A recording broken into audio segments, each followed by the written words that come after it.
Welcome to the Honest Designers Show, your transparent look into life as a modern designer.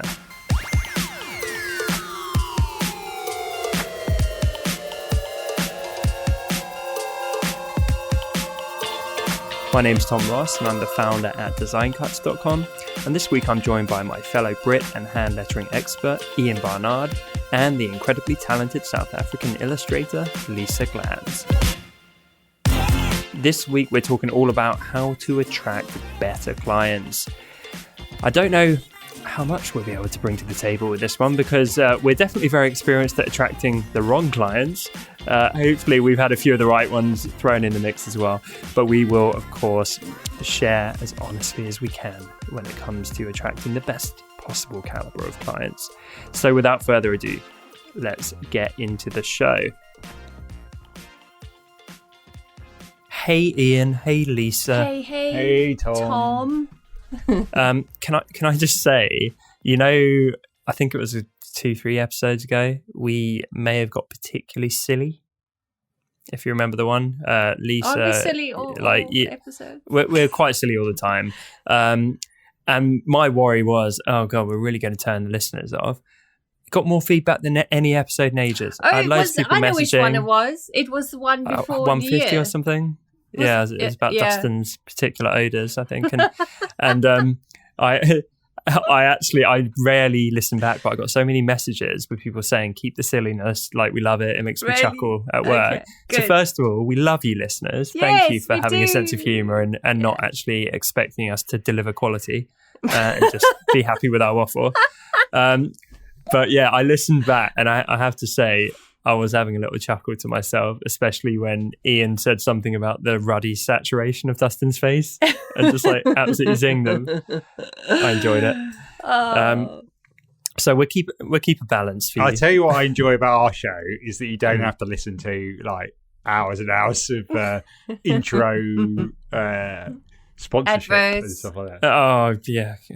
They a little asterisk to that. If we get any sponsor, that's fine. Yeah. But we're only doing it for loads of money. All right, it's a cough up. If it comes, it means that we've all got Lamborghinis. Exactly. Look, someone needs to pay us to meet. Surely. Yeah, that's all we were after. That's actually all we want. I did approach one company and they're like, no, your figures are not big enough. Yeah, it's very sad, isn't it? It's rather sad. All we want is to be able to turn around to our romantic partners and be able to say that we've actually got some friends in the real world and not just online. We're finally meeting up with some internet friends. Yeah, exactly. That's all we need. So someone sponsor that, make it happen. Please, we're desperate. So better clients. We had a ranty episode recently. I can't remember if you were on that one, Lisa, where we were saying, can everyone stop moaning and being negative around clients? Yes. Were you on that one? Oh, yeah. Yeah. And yeah, I think we were totally valid in what we said. And one of the points we made was... Can I just... Did you say ranty or panty? Ranty. I thought I heard panty and it took me a while to figure out what you were saying.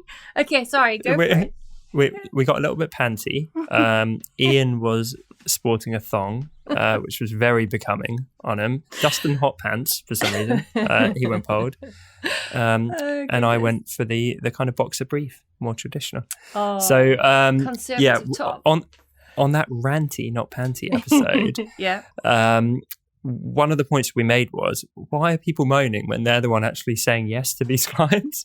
Exactly. So it's like being like, yes, I'll take you on board. Incredibly, dangerous looking client. And then they moan when it all falls apart. So this episode is going to be, how do you stop that happening?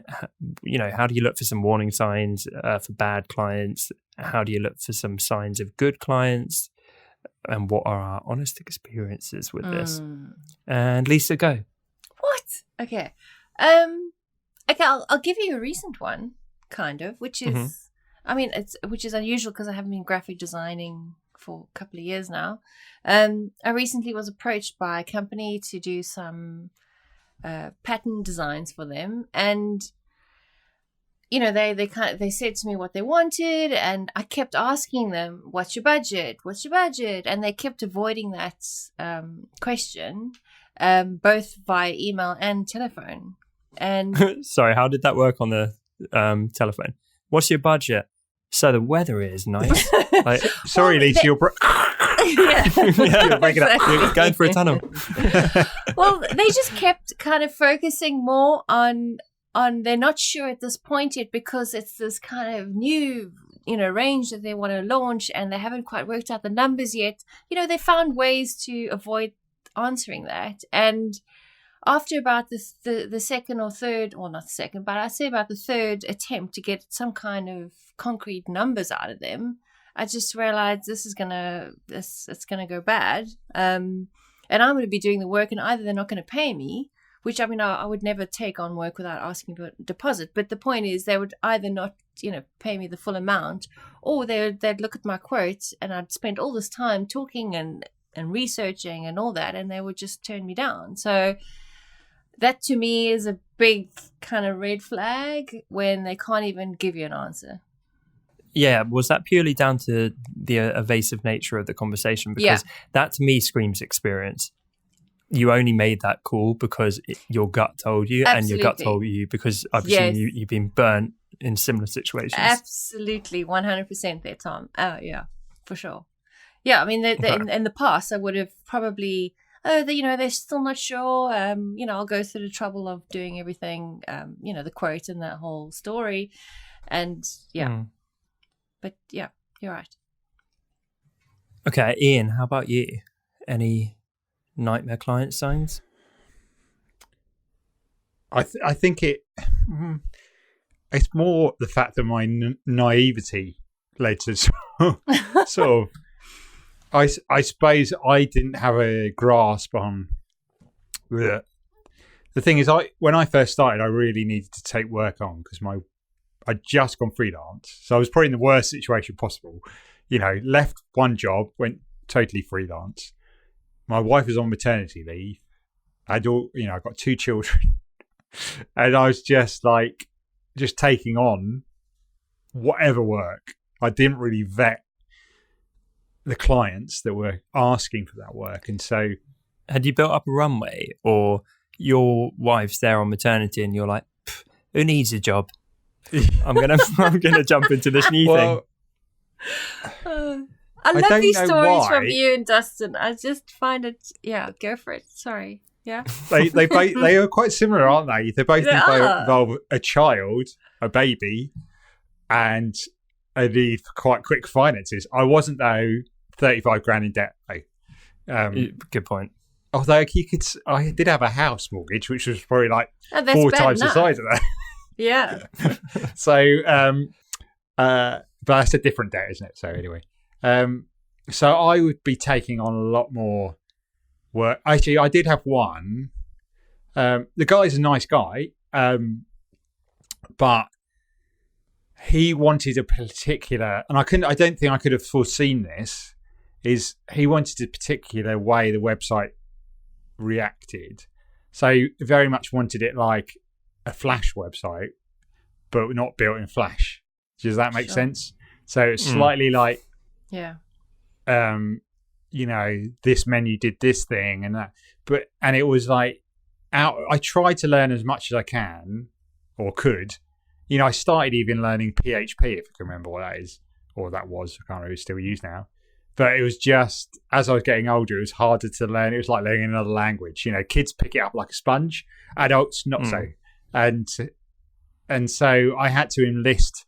I used the thing about delegation. So I got someone else to do it from freelance or whatever it was, Elance. Mm-hmm. And I bet you didn't charge additional. And it was I probably ended up paying for the actual website out of my own pocket. Oh my goodness. So, that's so funny. Yeah, and the thing, actually, the website, I had to, because the person who was building that structure to it, it was just mainly the menu, but we had to run it through Amazon cloud services, if that makes sense. Yeah. Where you can store stuff. And I'm still paying for it now. What? But I can't take it down because it would destroy the website. But I'm only paying like it's like about 80p a month. No. And I'm just like, I just don't know. How many years has it been up? Yeah, 5 years. You've got to put so an end to you that. paid 50. You paid for the Spokes website, and then you paid 50 quid after the fact to host it for him. Like I only remember about it that until now. Like every time I do a tax returns, because it's like there's like Amazon 80p. What do I buy from? Oh no, it's not Amazon. Please don't. Just out of principle, you got to put an end to that. I know, and I just like I was so like I eventually got to a place where I said, look, I so you're gonna have to find someone else to take this. Sort of like it's finished, but you're gonna have to take if you only want to work. I'm not. Luckily, I started going into lettering, and I was like, I'm going into lettering. I'm not doing any websites anymore. But I couldn't I felt really bad about then saying, I didn't know what I was supposed to do with this because I don't understand about hosting code on another place. I didn't know how to handle it, and I still don't know how to handle it, as you can see. So if anyone wants a free website, hit up Barnard Web Solutions. Yeah. Pronto. So would you say the problem in that particular scenario, I mean, correct me if I'm wrong, wasn't necessarily the nightmare client, it was the fact that you took on stuff that you weren't quite sure, the ins and outs of, and you got yourself in the red kind of thing? Or was he very much like Dustin, actually? You mean about... they call you the debt magnet, CT. Yeah. So the thing is, it's... I genuinely might do an Instagram story ad, mate. Like, I'll do a fake hosting advert and be like, if you want free web hosting, hit up Ian. DM Ian. Did he kind of like... Did he bully you into it? I'm trying to find... No, I don't. I think what it is that, one, I didn't ask enough questions about what he wanted. So it was like, I want a website that's like, I know, 10 pages and has a little gallery. And then... Sorry, Ian, this takes the cake. No, nothing takes the cake more than Dustin with his where he got paid 500 quid to work for for like 2 years. Oh my goodness! I love it. No, but it's all. This is how you learn. I know. This is how you learn, kids. The thing is, I was like, I was a freelancer and I was a jack of all trades. Yeah. And the problem with being a jack of all trades, as we said in the past, is that we don't excel any of those. Or I didn't excel at any of those, not speaking for everyone. And so you take on projects and then the client might request something and you're like, fine, because you're like, I can do that. Yeah. I could do that. Go on the internet, search it, can't actually find anything on it.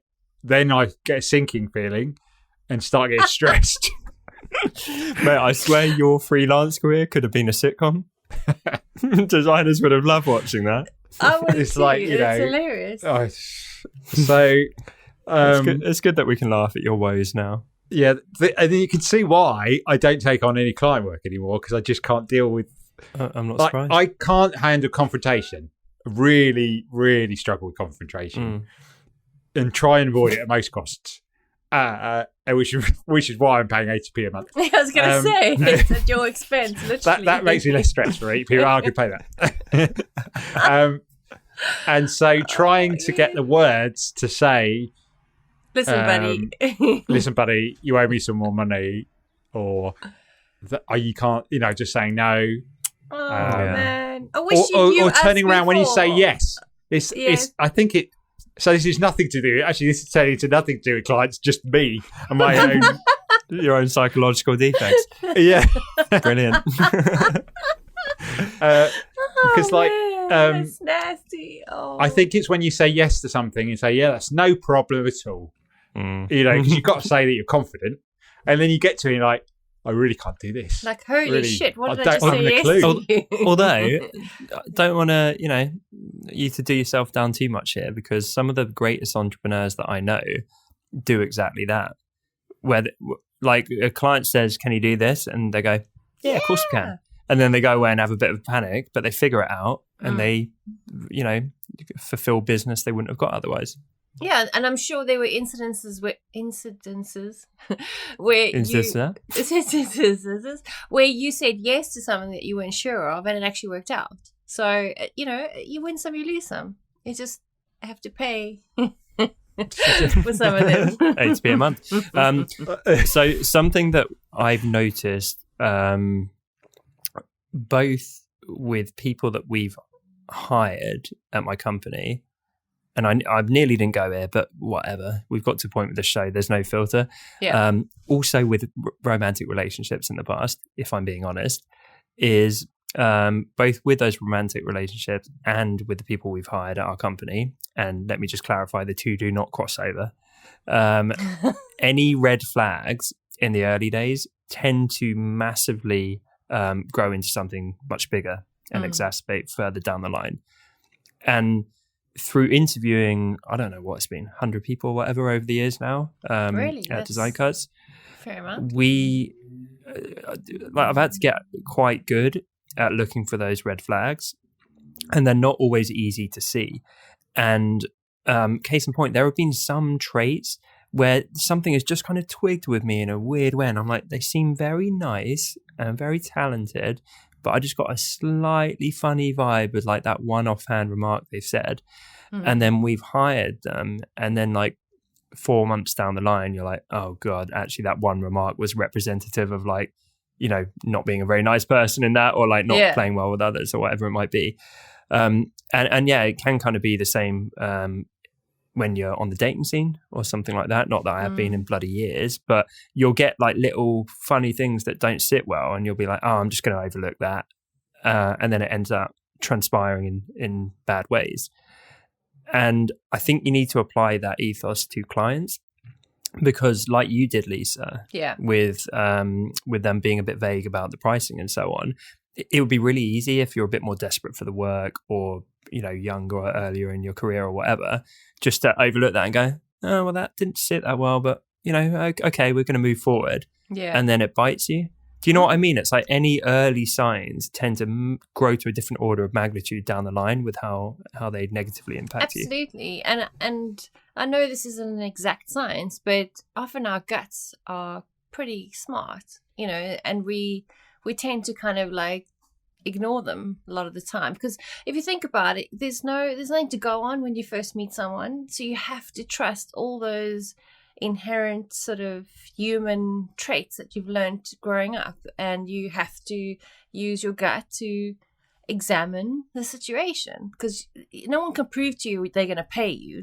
unless they pay you up front. But so things like that, and how difficult they're going to be to work with, so you have to use all your instincts to actually determine that. And I think we tend to forget to use that sixth sense, whatever you want to call it, in our favor. And I know it's difficult. It's easy for us to sit here saying all those things given our current situation, but we've all been there where we've been desperate, and I've taken on stuff out of desperation and regretted it. So I know what it's like.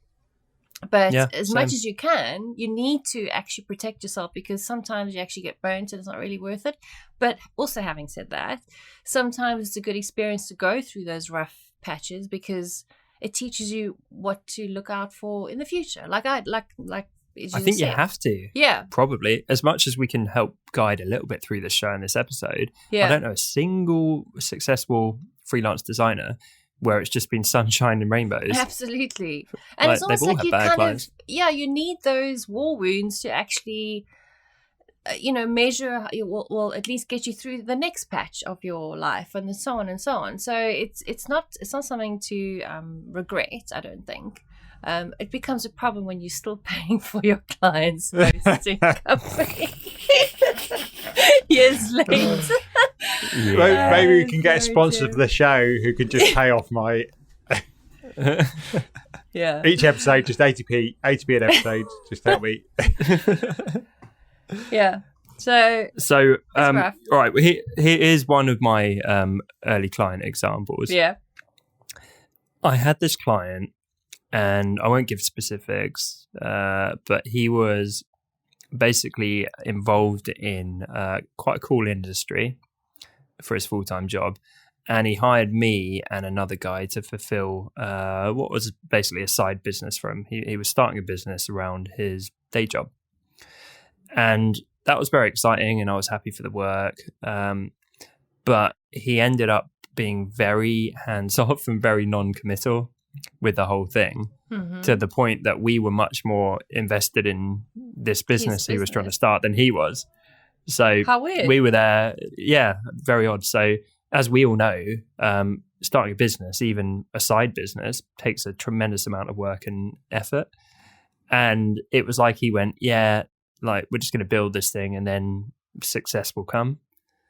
And we got paid and all the rest of it, but it was far from a dream client relationship, because I think, you ideally want the project to, show the fruits of your labor and go out and achieve something in the world and work collaboratively with the client and have them excited.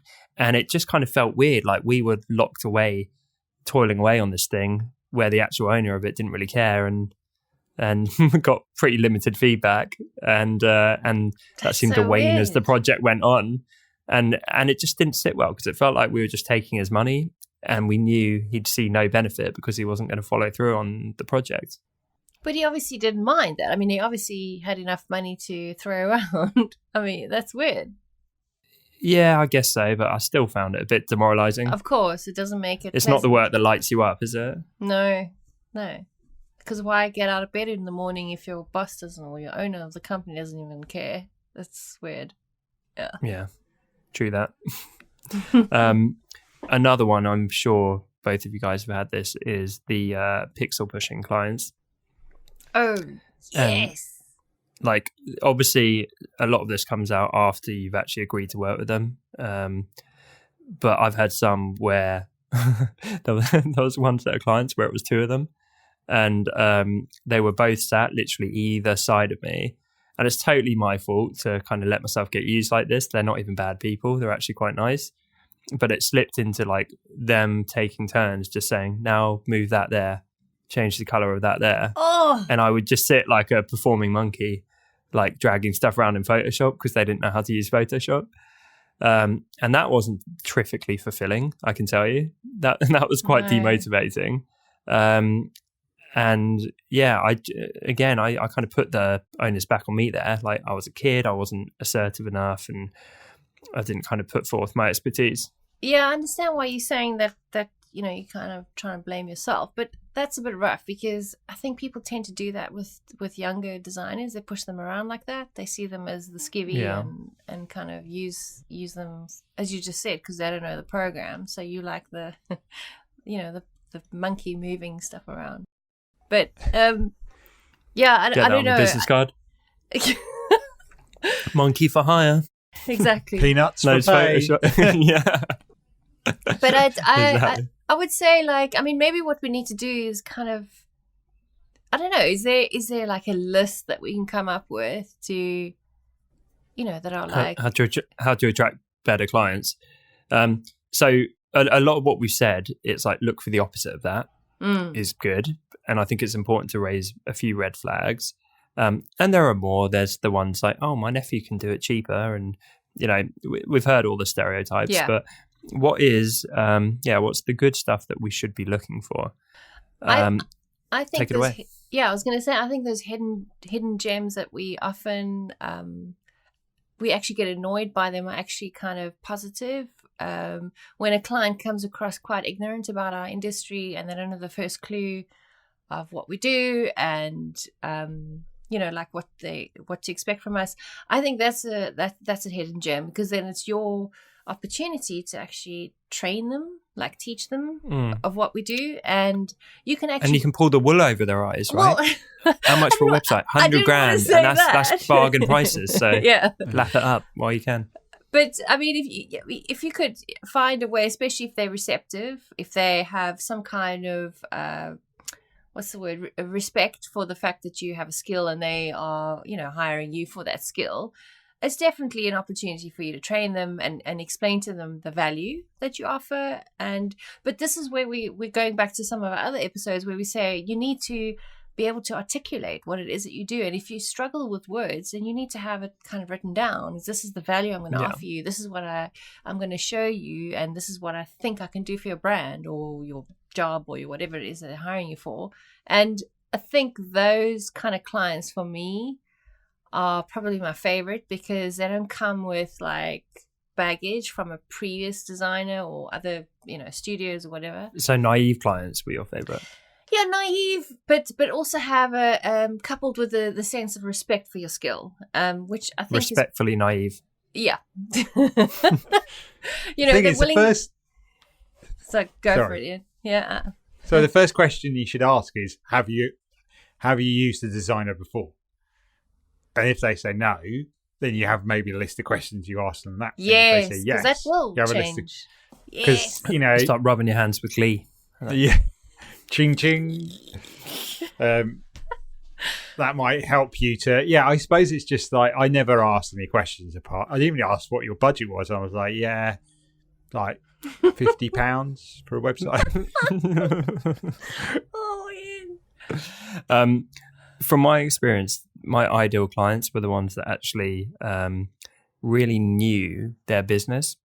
So they might not have known design, hence they had a need for a designer, but they could answer my questions. So when I said, tell me about your business and where you're looking to take it and the state of where you sit in your market and those types of questions, they could talk at length. They knew their business way better than I ever could. And that's what you need. But it's a real warning sign when they sound clueless about their own business and they can't articulate what they want.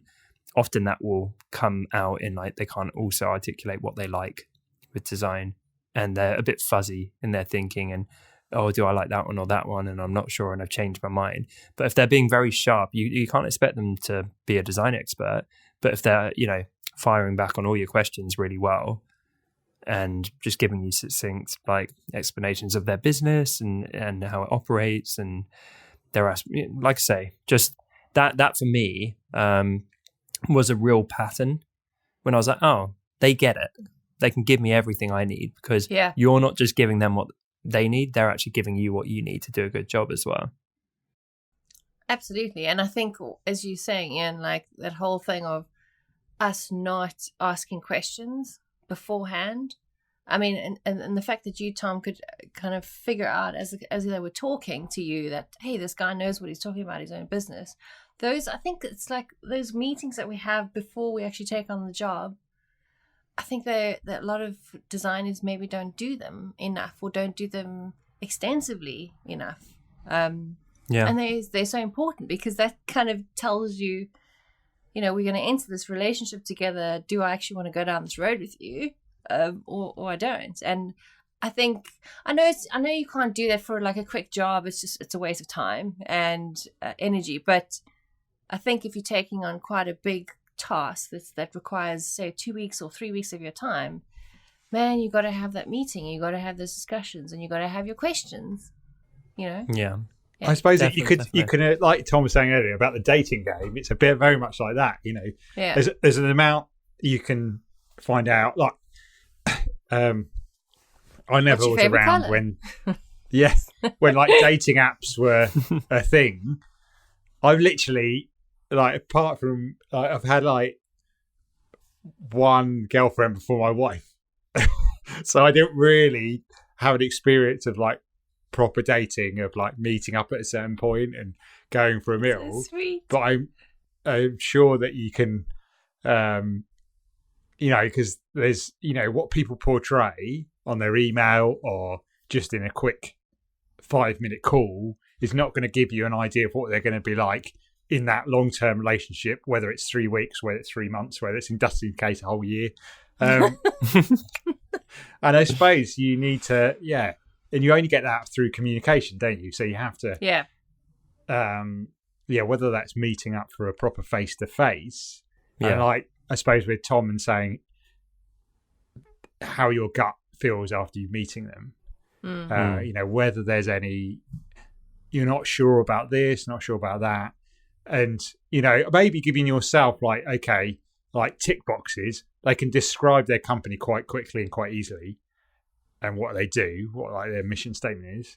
They have an idea of costs, or they have an idea of what they would like to spend. Or they're willing to have that conversation at least. They're willing to have that conversation. Yeah. And maybe their expectations, what you're going to bring to the table, and whether you, whether you can deliver in all those areas, or you'll say, actually, that's outside of my skill set, but I will bring someone on for that. Being open and honest might make them open and honest as well. So, do they have a respect for design? I don't mean them being like, oh, that typography just oozes goodness. But I mean like them actually understanding this is an investment because I know this will actually have impact and results for my business. Yes. This is not fluffy, make it look pretty stuff. Like they actually believe in design. They just need an expert to fulfill that need. What you could do is have a card and you say, here you go, choose your favourite font on this card. And you go, Papyrus. And then you can just tip the table over and run out. Oh, no. Yeah. That's actually that's a good one, actually. Yeah. There you go. Feel free to use that. Actually, there's a great book. Yeah. There's a great book called Type Tasting, and it's all about the psychological psychology of type and how it makes you feel, and if you had some packaging with black letter on it and it was advertising a really soft, gentle soap, it's not going to really portray that. So you could do some of those experiments. Actually, you see in the book what there's you get with and the lady does workshops with it, and he or does talks, and one of the things is comparing yourself to a font.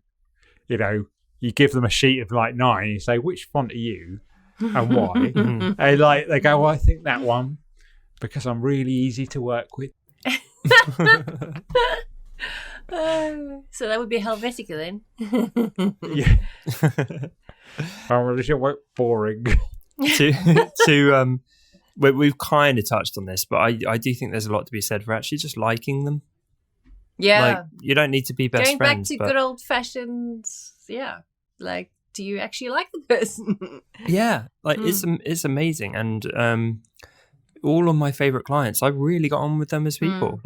We still kind of message now sporadically, and I haven't freelanced in donkey's years. Wow. And I just jumped off my other podcast with Mike Jander, and he sounds like he was the master at doing this, where he just took all his prospective clients and current clients out for lunches all the time, and literally just had a great time going out with them and making friends with them. And I think that's such a cool thing. And man, there's a few people I know in the business world, not that I work with directly, and it sounds terrible. I've got one guy in mind in particular. He's just a monumental arsehole. And if you had to sign me up to work for him as a designer, I would hate every single minute, because it'd be condescending and showing off and rude and all these traits. Yeah. I couldn't do it. No. But pair me up with someone who I really enjoy their company, the whole project's going to go a hell of a lot better. So we've all got different, types of people that we get on with and resonate and click with.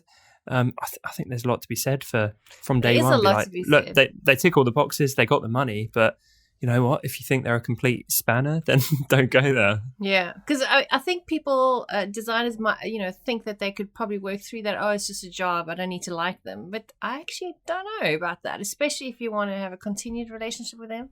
I think it's going to be a huge issue. Yeah. I think what one of the things is with it is the need for money, which can cloud your... always.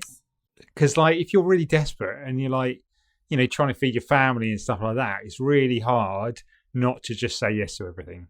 Because if you're only just paying the bills, saying no is what, you idiot, why are you doing that? You're going to get less money and going to get more in debt and stuff like that. So it's... I agree, but you're kind of talking about that reactive waiting around and hoping the clients find you. We've talked a lot on the show about getting proactive, getting out there and pitching and making the right connections and networking and so on.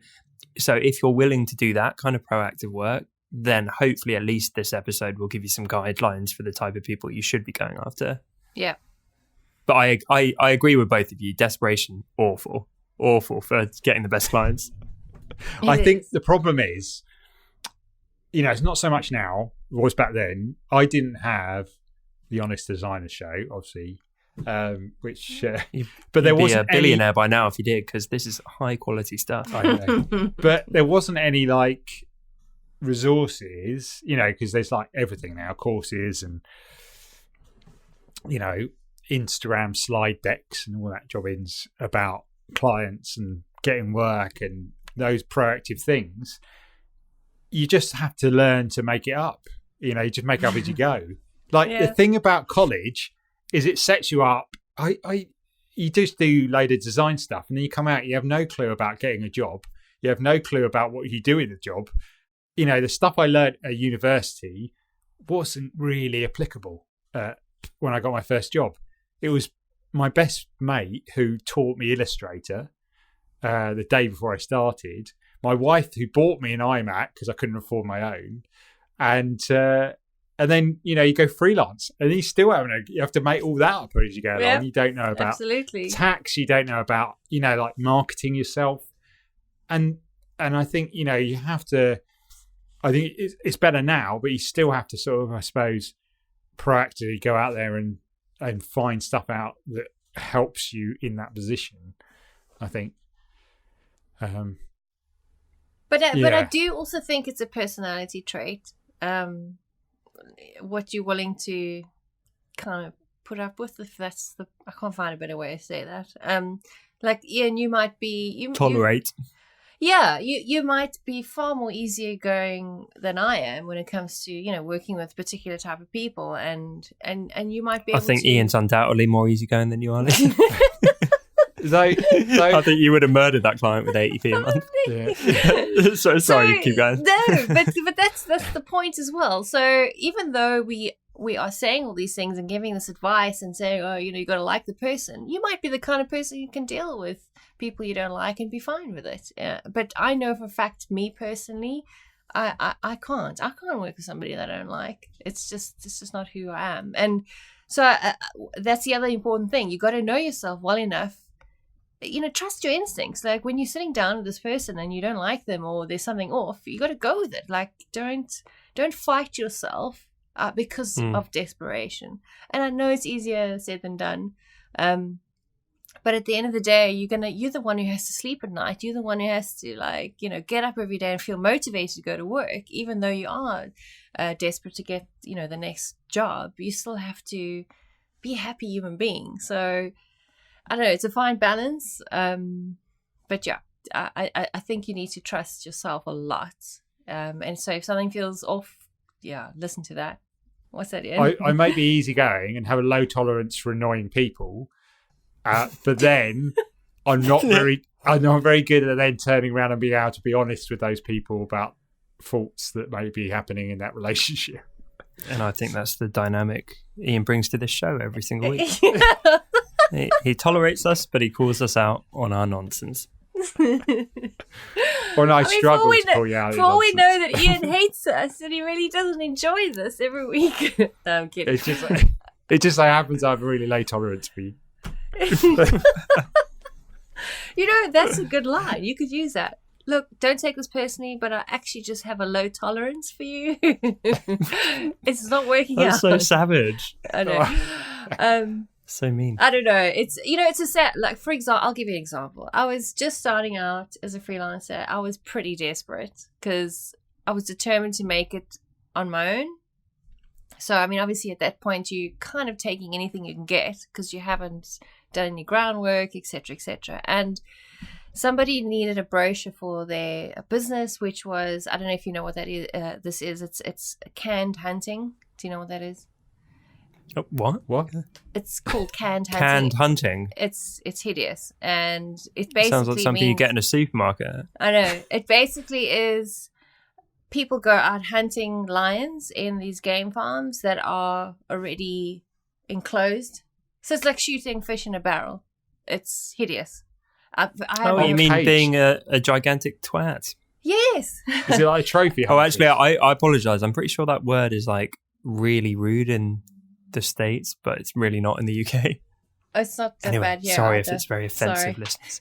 But yeah, go ahead. Yeah, that's terrible. Yeah, it's hideous. I mean, I have an issue with hunting as it is, but this is like double ridiculous. But anyway, and I just flat out said, "Are you crazy? There's no ways on earth I'll be doing that. Sorry, I don't want your business." And I know if I took that on, I mean, they were willing to pay good money. If I took that on, I mean, I would be devastated I probably wouldn't be able to sleep. I'd be so disappointed in myself because it goes against everything I believe in. And so I think it's so important to, yes, we're desperate, but you got to still apply who you are, your you-ness, whatever that means. You know what I mean? Yes. Okay. Yeah, I do. And, even if that money helped you back then, you'd probably still have the weight of it on you now. Absolutely. I'd hate it. Yeah, it'd be terrible. The blood would be on your hands. Literally. You might even still be paying 80p a month for it. That's a big part of the problem. It's like when people give their £2 a month to charity by direct debit payment. It's your 80p a month contributing to the Hunting Federation. Yeah, exactly. All right, so what else are we thinking with dream clients? I mean, right now I'm picturing someone, they're skipping into the room with a kind of naive happiness about them. Yeah, respectful happiness and optimism, but equally they're not very clever, so they can be easily tricked. They're carrying big bags of money. Yeah, and they know their business inside and out. Yep, so they're both naive, ignorant, and very business savvy. I.e. unicorn. Unicorn, exactly. And anything else, they entirely just leave it in your hands and say whatever you think's best. No. Do we want that? Oh, I hate that. That's like the worst thing anyone can ever say to me. Just do your thing. Just do your thing. No. Like, I need some direction. No. Give me some restrictions. Give me some boundaries. Okay, I think I've got another serious one then. They are willing to be collaborative because to the point Ian just made, those were some of my best clients when they actually wanted to work with you. Yes. Not do their design work, but throughout the process, they actually wanted to be involved. They didn't want to just give you some orders at the start, sit back and have no part in it, and then at the end do the whole gladiator thing with the thumbs up, thumbs down, like yay or nay, I like it or I don't like it. And so if they're willing to be involved throughout, that's a great sign. It shows they care about the project. It shows their investment will probably lead to a better outcome as long as they're not micromanaging and overstepping the mark. No. But if they're collaborating and being part of it in a positive way, that's huge because it's not a big reveal at the end so much. It's like, oh, cool. They should have a pretty good idea of what's coming because you work with them strategically along the way. Yeah, it's can I say something? great. Sorry. Yeah, you go. I was just thinking of another question you could ask. Yes. And it could be like a tongue-in-cheek one, but if they answer it truthfully, then to sort of quickly go to the toilet and dismount the window. Is that you what kind say of to them, flavor of ice cream? Sorry. Yeah. No, you say to them, once I present the ideas to you, what will you do with them? No, because what? And I like that. Will you wipe your ass with it? No, because will they I'm going to show my sister because she's got Microsoft Word on the computer and she does a little bit of design work. Damn. No. So just thinking about I've had the classic. I've shown my cousin and she's done some tweaks to your design, and I'm like, and you're like, that is just horrible. And you're just oh no, what's going on? And I actually, if you approach that, if they yeah, I've shouted to my mum and she'll probably give you some. If they do that in a jokey way, they're not going to.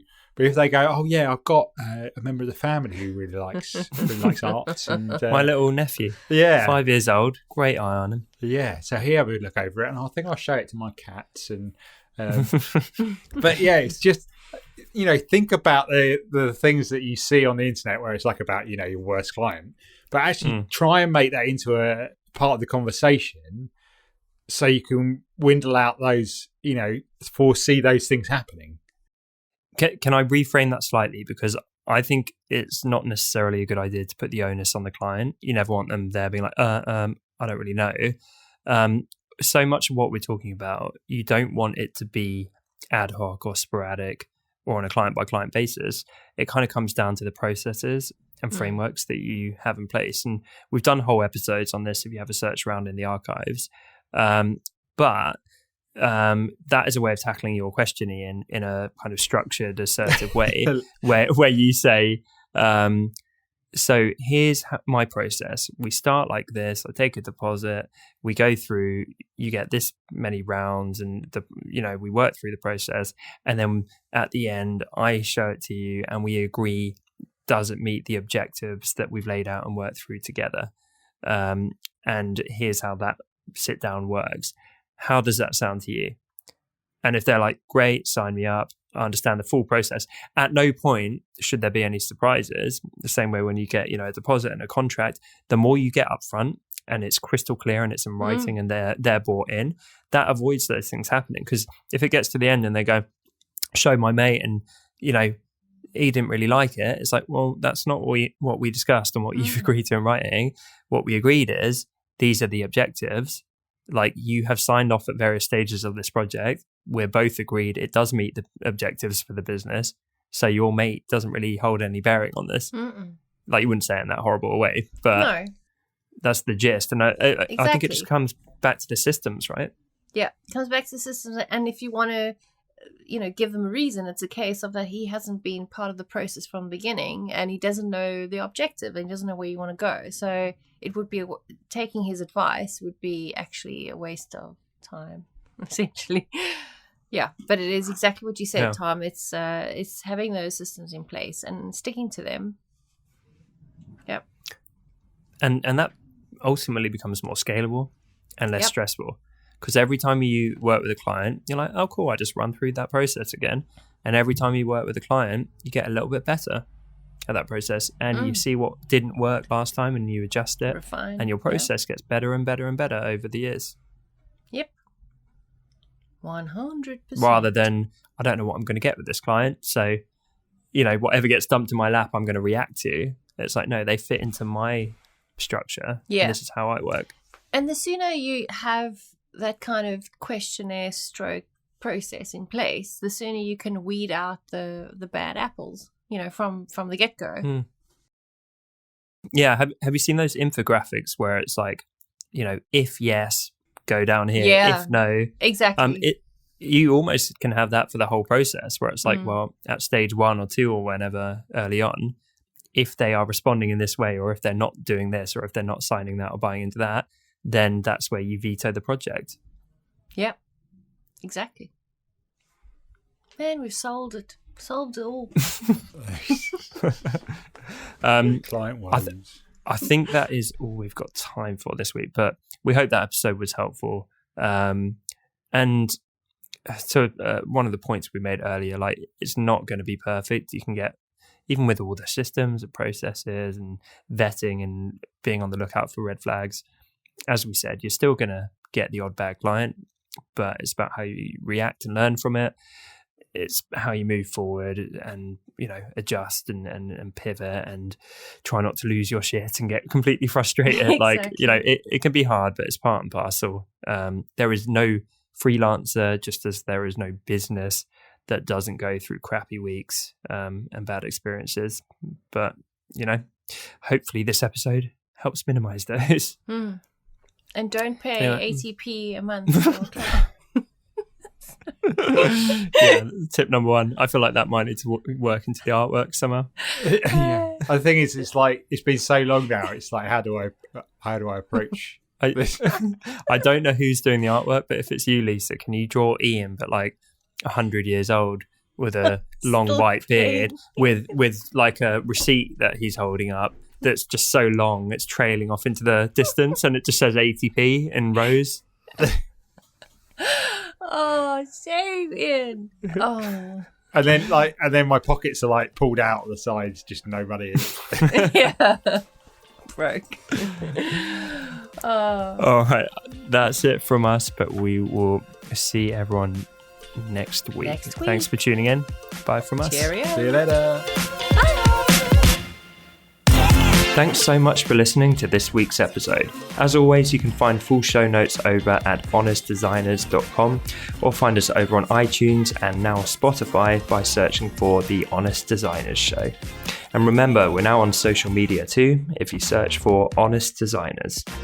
If today's episode helped you, then it would mean the world to us if you took just a moment to leave us a quick review over on iTunes, as this is one of the best ways for other designers to discover the show. Thanks again for tuning in, and we will see you next week right here on The Honest Designers Show.